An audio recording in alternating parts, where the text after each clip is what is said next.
trigémino es aquel que va a emerger de la parte lateral del puente a través de dos raíces. Una raíz que va a ser sensitiva y la otra es motor. Es por ello que a este se le considera un nervio mixto. Este es el que le va a dar sensibilidad a la cara, a la órbita, a la cavidad nasal, a la cavidad bucal. Y por otro lado, va a darle una estimulación a los músculos masticadores.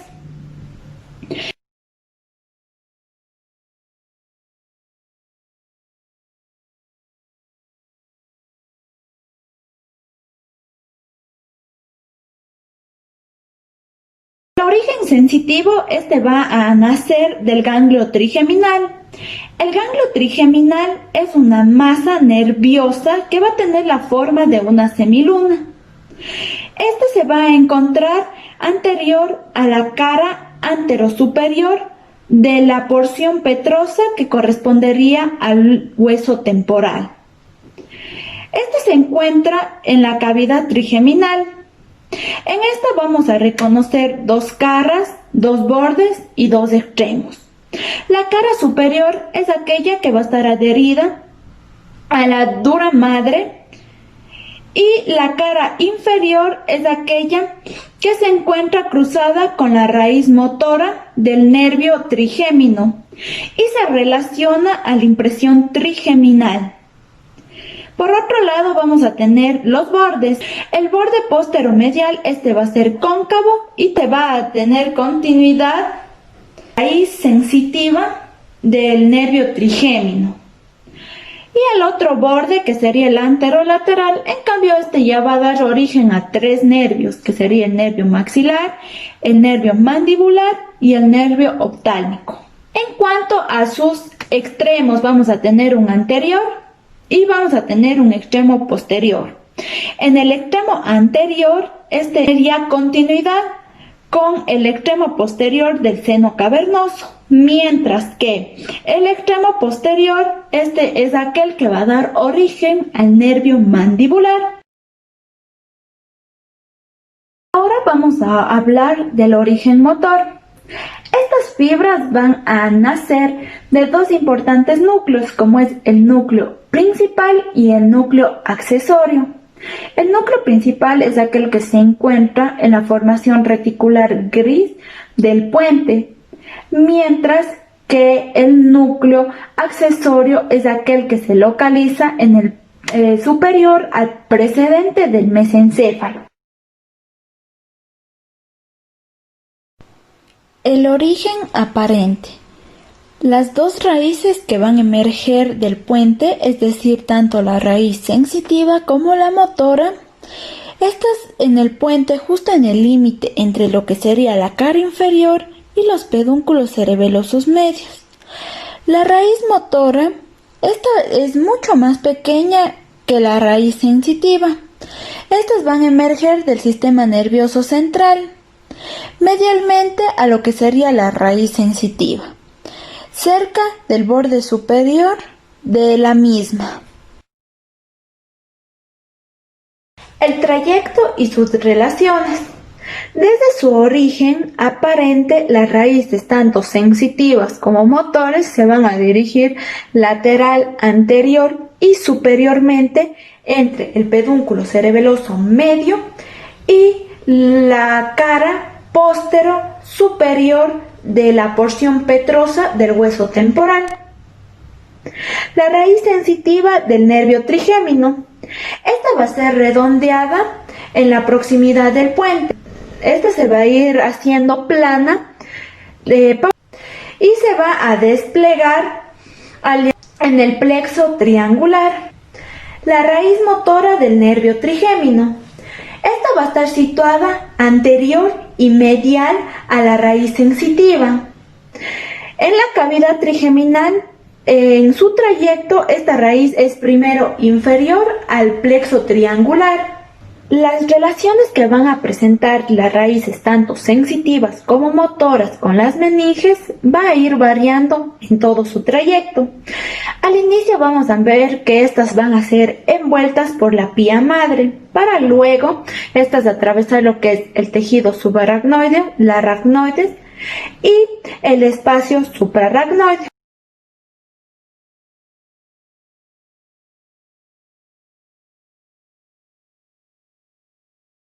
El nervio oftálmico es un nervio sensitivo que va a nacer de la pared anteromedial del ganglio trigeminal. En su distribución va a recorrer por la pared lateral del seno cavernoso y también por su extremo anterior. En un inicio se va a distribuir por la parte inferior de los nervios troclear y oculomotor. Luego de ello se va a situar en la pared lateral del oculomotor para finalmente situarse superior a este. El nervio oftálmico proporciona filetes comunicantes para el plexo carotideo interno, para el nervio troclear y de igual forma para el nervio oculomotor. A su vez también brinda ramos meningios colaterales, que en su caso hay uno especial que es el ramo tentorial, que se dirige por el extremo posterior y este también va a irrigar toda la tienda del cerebelo. A su vez, en el extremo anterior del seno cavernoso podemos encontrar las tres grandes ramas terminales, que son el nervio nasociliar, que es en la pared medial, en el medio encontramos el nervio frontal y finalmente en el lateral el nervio lagrimal. El nervio nasociliar penetra por la fisura orbitaria superior, pasando al lateral al anillo tendinoso común de los músculos extrínsecos del globo ocular. En su trayecto cruza el nervio óptico y va a estar acompañado de la arteria oftálmica, donde luego finalmente va a situarse en el agujero etmoidal anterior, donde se va a dividir. En su trayecto tenemos ramas colaterales, en un caso tenemos el ganglio ciliar, que es especialmente de carácter sensitivo, también tenemos nervios ciliares largos, que es para el globo ocular, y también para el nervio óptico, pues nacen superiormente a estos. Y finalmente tenemos el nervio etmoidales posteriores, que van a situarse en las celdillas y el seno etmoidal posterior. En primera instancia, en los ramos terminales del nervio nasociliar tenemos el nervio etmoidal anterior. Este nervio va a estar acompañado en toda su distribución por la arteria etmoidal anterior.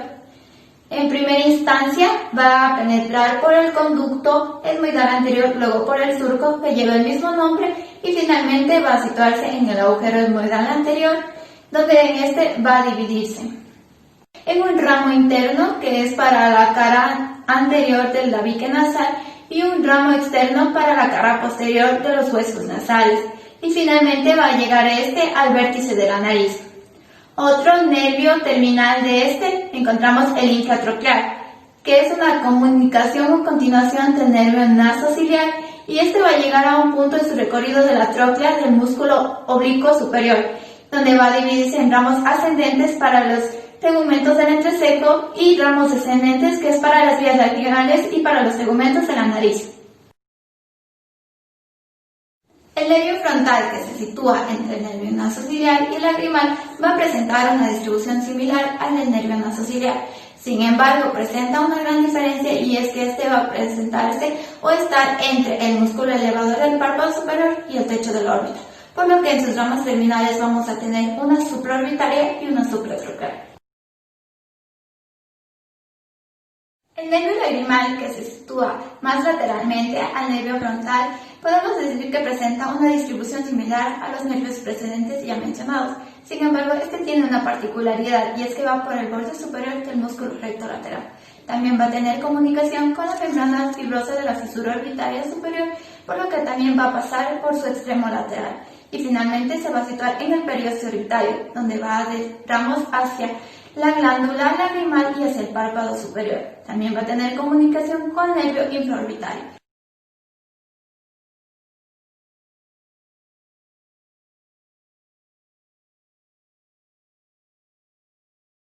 Nervio maxilar. Este nervio es sensitivo y se desprende del borde anterolateral del ganglio trigeminal, lateralmente al nervio oftálmico. Trayecto. Desde su origen, este nervio se dirige anteriormente, atraviesa el agujero redondo y penetra en el trasfondo de la fosa infratemporal. Sale de esta para entrar en la fosa infratemporal propiamente y alcanza el extremo posterior del surco infraorbitario. Cambia de dirección y se introduce en el surco infraorbitario, después en el conducto infraorbitario y finalmente desemboca en la fosa canina por medio del agujero infraorbitario. Relaciones. Este nervio se va a encontrar relacionado en el cráneo, en el trasfondo de la fosa infratemporal y en la fosa, y en el surco y el conducto infraorbitario. En el cráneo va a pasar por un desdoblamiento de la dura madre lateralmente a la pared inferior del seno cavernoso. En el trasfondo de la fosa infratemporal y en la fosa va a estar situado en la parte superior de la cavidad y pasa superiormente a la arteria maxilar y superior y lateralmente al ganglio pterigopalatino. En el surco y el conducto infraorbitario va a adoptar el nombre de nervio infraorbitario y va a ir acompañado por la arteria del mismo nombre. Una lámina de desdoblamiento del periósteo que cubre este surco va a separar el nervio de la órbita y la red inferior del surco y del conducto lo van a separar del seno maxilar. Ramos colaterales. El nervio maxilar tiene 6 ramos colaterales. El primer ramo es el ramo meningio medio, que se va a desprender del nervio maxilar antes de salir del cráneo y se va a distribuir por la dura madre vecina. El segundo ramo es el nervio cigomático, que va a nacer anterior al agujero redondo, va a atravesar la fisura orbitaria inferior y se comunica con un ramo del nervio lagrimal en la pared lateral de la órbita. De esta asa comunicante que se formó se van a desprender los ramos lagrimales, que están destinados a la glándula lagrimal, y también se va a desprender el nervio temporocigomático, que nace a la altura del borde inferior del músculo recto lateral. Después penetra en el agujero cigomático orbitario y va a dar 2 ramos. Uno es el ramo cigomático facial y el otro es el ramo cigomático temporal. El tercer ramo es el nervio pterigopalatino, que se desprende del nervio maxilar en el trasfondo de la fosa infratemporal, que pasa lateral o anterior al ganglio pterigopalatino, con el que está unido. Este proporciona 1 o 2 ramos comunicantes. Inferior a este ganglio se va a dividir en 6 ramos terminales. El primer ramo terminal es el ramo orbitario, que se va a desprender del nervio pterigopalatino a la altura del ganglio pterigopalatino. Después entran en la órbita y alcanzan la mucosa del seno esfenoidal y las celdillas etmoidales posteriores. El segundo ramo terminal son los nervios nasales posteriores superiores, que pueden ser de 3 a 4 y penetran en las cavidades nasales por medio del agujero esfenopalatino, ramificándose en la mucosa de los cornetes nasales superior y medio. El tercer ramo es el nervio nasopalatino, que se introduce en las cavidades nasales por medio del agujero esfenopalatino y va a alcanzar el tabique nasal. También proporciona numerosos filetes y después penetra en el conducto incisivo, terminando en la mucosa de la parte anterior del paladar duro. El cuarto ramo es el nervio faringio, que se dirige por el conducto palato-vaginal y termina en la mucosa de la nasofaringe. El quinto ramo es el nervio palatino mayor o anterior, que va a descender por el conducto palatino mayor, va a dar un ramo por el cornete inferior y también se va a ramificar en la mucosa del velo del paladar y del paladar duro. Finalmente, el sexto ramo son los nervios palatinos menores, medio y posterior, que van a descender por detrás del precedente por medio de los conductos palatinos menores y se van a distribuir por la mucosa del velo del paladar. El nervio palatino menor posterior va a proporcionar también ramos que terminan en los músculos elevador del velo del paladar, palatogloso y de la úvula, y también en el fascículo palatino del músculo palatofaringio.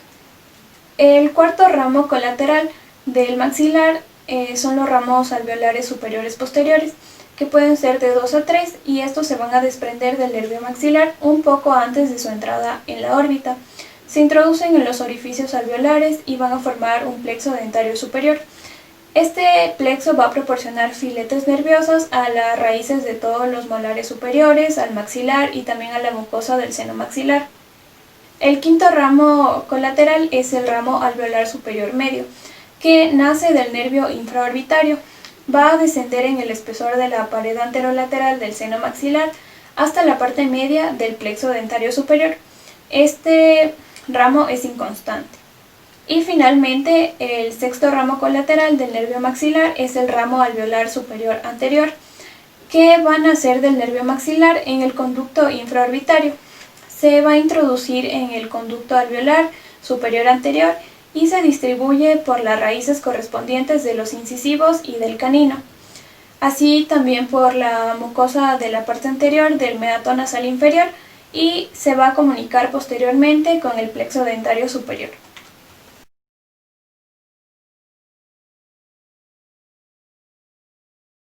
Ramos terminales. El nervio infraorbitario se va a dividir en tres ramos terminales que son ascendentes o palpebrales, que van hacia el párpado inferior, mediales o nasales, que van a inervar toda la superficie superior de la nariz, y por último encontramos los que es descendentes o labiales, que van a inervar la mucosa de la mejilla. El nervio funcional del nervio maxilar, este aquí va a proporcionar inervación a lo que es la cara interna de las mejillas, a lo que es la arteria meningia media, y va a ayudar en la que es la secreción lagrimal y nasal.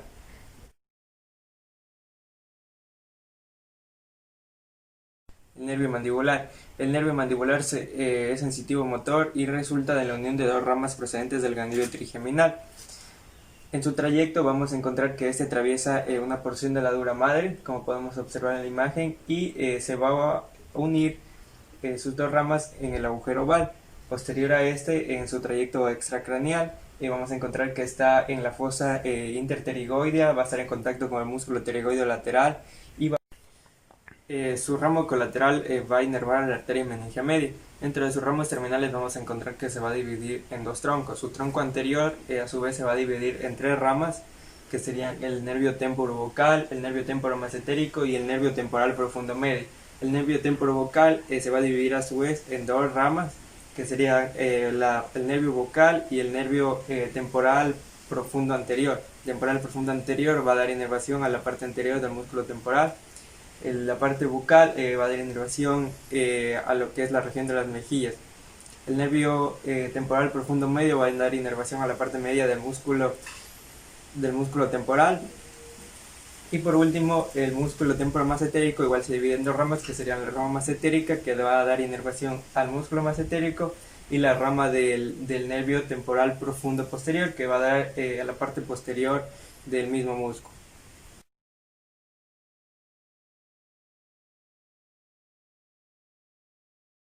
Tronco común de los músculos pterigoideo medial, tensor del velo del paladar y tensor del tímpano. Estos van a ser nervios nacidos de un tronco pequeño. Estos van a dirigirse hacia sus músculos tal como lo menciona su nombre, y van a dirigirse desde antes de la zona cribosa de la fascia interpterigoidea. Van a atravesar esta y van a dirigirse a estos músculos. Sobre todo estos van a dirigirse principalmente por su cara profunda. Nervio auriculotemporal. Este va a ser un nervio posterior y se va a dirigir rápidamente en dos ramos, que van a dirigirse sobre todo rodeando la arteria meningia media. Este va a dirigirse también hacia la parótida, va a dirigirse desde su extremo posterior a anterior. Va a cambiar su rumbo dirigiéndose superiormente y anterior al conducto auditivo externo, para luego dar ramas terminales que se van a dirigir hacia toda la parte lateral del cráneo. El nervio en todo su trayecto va a dar siguientes ramos a los vasos meningios medios, a las temporales superficiales, a la articulación temporomandibular, va a dar sobre todo también a la parótida, al conducto auditivo externo y sobre todo a la parótida. Va a dar la función secretora junto con el nervio petroso menor del noveno par y sobre todo con el ganglio óptico, que va a tener una leve comunicación por uno y dos ramos. El siguiente nervio es el nervio alveolar inferior. Es considerado el ramo más grande del nervio mandibular. Este va a dirigirse inferiormente, anterior a la arteria alveolar inferior, y va a penetrar hacia el conducto mandibular. Es en este nivel donde va a poder tener dos trayectos diferentes. En el más frecuente es en el que penetra este conducto mandibular y va a dirigirse atravesando el agujero mentoniano a nivel de la mandíbula, y va a dar los dos ramos terminales que tiene, el nervio mentoniano y el plexo dentario inferior. Durante este trayecto va a dar diversas ramas colaterales que va a ser el ramo inconstante que va a estar en comunicación con el nervio lingual, otro el nervio miloioideo que va a separarse antes de la unión, en el conducto mandibular y va a destinar inervación al músculo miloioideo y al diente anterior del digástrico. Después tenemos a los ramos dentarios inferiores que se van a dirigir a los dientes premolares y molares juntos a sus encías correspondientes. Dentro de sus ramos terminales vamos a tener que va a dar dos ramos. Va a ser el ramo mentoniano y el plexo dentario inferior. El nervio mentoniano va a dirigirse atravesando el agujero mentoniano y va a dirigirse a lo que es, dando inervación al labio inferior, al mentón y a sus partes circundantes. Por otro lado tenemos el plexo dentario inferior que va a dar inervación sobre todo a los caninos e incisivos junto a su encía correspondiente. Por último, vamos a tener al nervio lingual. Este va a nacer anteriormente y va a dirigirse anterior al nervio alveolar inferior. Este va a estar en relación sobre todo medialmente con el músculo pterigoideo medial y lateralmente con el músculo pterigoideo lateral. A este nivel va a recibir comunicación con la cuerda del tímpano procedente del séptimo par craneal, una comunicación a este nivel. Posteriormente, y cuando se libra del borde anterior del músculo pterigoideo lateral, va a dirigirse anteriormente al surco gingivo-lingual. Este va a estar superiormente a la glándula submandibular y al nódulo linfático submandibular. Va a dirigirse sobre la cara medial de esta glándula, va a rodear el conducto sublingual de lateral a medial, pasa la cara medial de la glándula sublingual para posteriormente dar ramos finales o terminales para la parte de la lengua anterior al surco terminal lingual. Hay que tener que a este nivel va a dar un ramo comunicante con el músculo hiogloso para que va a estar en relación comunicante con el 12º par craneal, es decir, el hipogloso.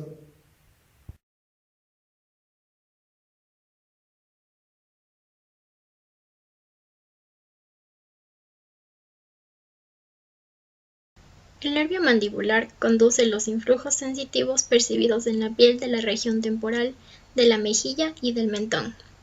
Los ramos profundos reciben la sensibilidad de la mucosa bucal, cara interna de la mejilla, encías, labio inferior, región anterior de la lengua, dientes inferiores y de la mandíbula. Proporciona la inervación propioceptiva a los músculos de la mímica. Los ramos intracraneales inervan las meninges del territorio de la fosa cerebral media correspondiente a la arteria cerebral media. El nervio mandibular es el nervio masticador. Induce la contracción de los músculos tensor del velo del paladar, tensor del tímpano, miloioideo y vientre anterior del músculo digástrico. Además, conduce las fibras vegetativas secretoras para la parótida y las glándulas submandibular y sublingual.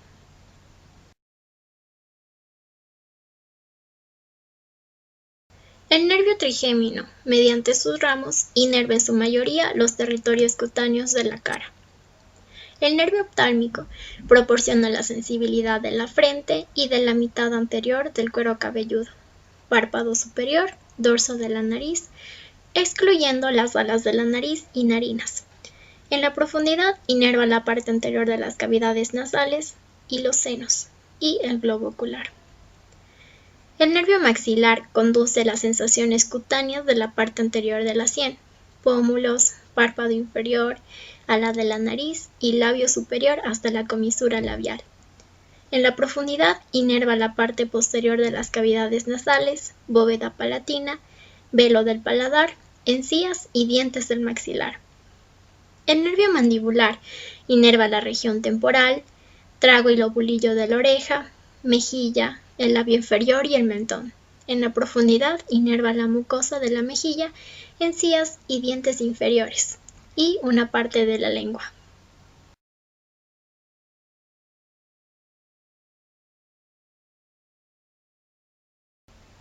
La exploración del nervio trigémino se basará en tres partes: una evaluación motora, evaluación sensitiva y la función refleja. En la función motora evaluaremos el nervio mandibular. se explora pidiendo al paciente que apriete un objeto entre los dientes. Así obtendremos una exploración de los músculos maceteros. O al abrir la boca, aplicando resistencia, evaluamos los músculos pterigoideos. Con esta inspección se valoran los signos de atrofia de los músculos temporales y maceteros. Función sensitiva. Se explora valorando la sensibilidad facial, táctil y dolorosa de sus tres ramas faciales, oftálmica, maxilar y mandibular, de abajo arriba y comparativamente de ambos lados. Podrán utilizarse hisopos o alfileres. Se sugiere explorar cada lado de la cara en 3 puntos situados aproximadamente en una misma línea vertical, pero a diferentes alturas, por encima de la ceja, el labio superior y el mentón. Para evaluar la función refleja, se explora con el reflejo corneal. Procedemos a tocar suavemente la córnea del paciente con hisopo, de manera que se produzca un cierre palpebral de ambos ojos. Previamente debemos advertir al paciente que desvíe la mirada hacia un lado lo más posible.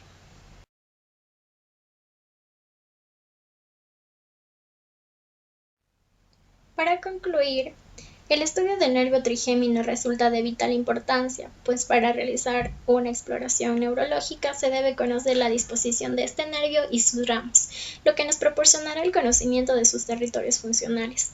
Por otra parte, las lesiones que puede llegar a tener este nervio pueden desembocar en la neuralgia del trigémino. En la neuralgia del trigémino existe un dolor insoportable en la cara que afecta a las fibras para el dolor del nervio trigémino. El dolor se experimenta habitualmente sobre las áreas de la piel inervadas por las divisiones maxilar y mandibular del nervio trigémino.